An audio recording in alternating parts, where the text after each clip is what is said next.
ശബരിമല സ്വർണ്ണ കവർച്ച കേസിൽ ദേവസ്വം മന്ത്രിയുടെയും ഉദ്യോഗസ്ഥന്മാരുടെയും പങ്ക് കണ്ടെത്തി മാതൃകാപരമായി ശിക്ഷിക്കുക, ദേവസ്വം ബോർഡുകൾ പിരിച്ചുവിടുക, കേരളത്തിലെ ക്ഷേത്രഭരണം ഭക്തജനങ്ങൾക്ക് കൈമാറുക എന്നീ ആവശ്യങ്ങൾ ഉന്നയിച്ച് മലപ്പുറത്ത് നാമജപ ഘോഷയാത്രയും പ്രതിഷേധയോഗവും നടത്തി. കേരള ക്ഷേത്ര സംരക്ഷണ സമിതി ജില്ലാ സമിതിയുടെ ആഭിമുഖ്യത്തിൽ നടന്ന പരിപാടി സംസ്ഥാന രക്ഷാധികാരി കദംബൻ നമ്പൂതിരിപ്പാട് ഉദ്ഘാടനം ചെയ്തു. ജില്ലാ പ്രസിഡന്റ് CV സുബ്രഹ്മണ്യൻ അധ്യക്ഷത വഹിച്ചു. സമിതി സംസ്ഥാന സെക്രട്ടറി പ്രബോധ് മാസ്റ്റർ മുഖ്യ പ്രഭാഷണം നടത്തി. സംസ്ഥാന ഉപാധ്യക്ഷൻ K നാരായണൻകുട്ടി, M കൃഷ്ണപ്രഗീഷ്, നാരായണ ഭട്ടതിരി, മാതൃസമിതി ജില്ലാ അധ്യക്ഷ തങ്കം രാമചന്ദ്രൻ, സൗമിനി, ബിജു ഗോപിനാഥ്, ഹിന്ദു ഐക്യവേദി സംസ്ഥാന സെക്രട്ടറി PV മുരളീധരൻ, ശശി പൂക്കോട്ടൂർ തുടങ്ങിയവർ സംസാരിച്ചു. ജില്ലാ സെക്രട്ടറി TP സുധീഷ് സ്വാഗതവും മാതൃസമിതി ജില്ലാ സെക്രട്ടറി ചന്ദ്രിക ഇളയൂർ നന്ദിയും പറഞ്ഞു.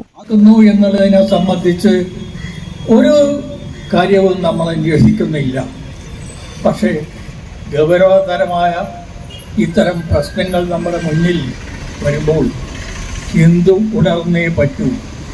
നമ്മുടെ ആധ്യാത്മിക കേന്ദ്രങ്ങളായ ക്ഷേത്രങ്ങൾ മുന്നോട്ട് കൊണ്ടുപോകണമെങ്കിൽ ഒരു സംഘടിത ശക്തി നമുക്ക് വളർത്തിയെടുക്കേണ്ടതുണ്ട്. ഈ ചാനൽ ന്യൂസ് മലപ്പുറം.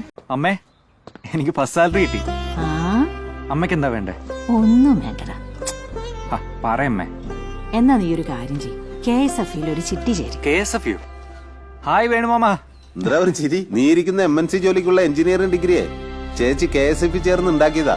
നിന്നെ കോച്ചിങ്ങിന് വിടാനും പഠിപ്പിക്കാനുള്ള ചേച്ചിയുടെ ധൈര്യം KSF ആയിരുന്നു. KSF-യുടെ പുതിയ ഹാർമണി ചിട്ടിയുണ്ട്, ഉടനെ നീ അതിൽ ചേരണം. KSF ഹാർമണി ചിട്ടികൾ. അമ്മേ, KSF ചിട്ടിയിൽ ഞാൻ ചേർന്നു കേട്ടോ. നന്നായടാ. അമ്മയ്ക്ക് മോനും ഇപ്പോ ഒരു സിംഗപ്പൂർ യാത്ര വരുന്നുണ്ട്. KSF ഹാർമണി ചിട്ടിയിൽ ചേരുന്ന 100 ഭാഗ്യശാലികൾക്ക് സിംഗപ്പൂർ യാത്ര സൗജന്യം. KSF, ഈ നാടിന്റെ ധൈര്യം.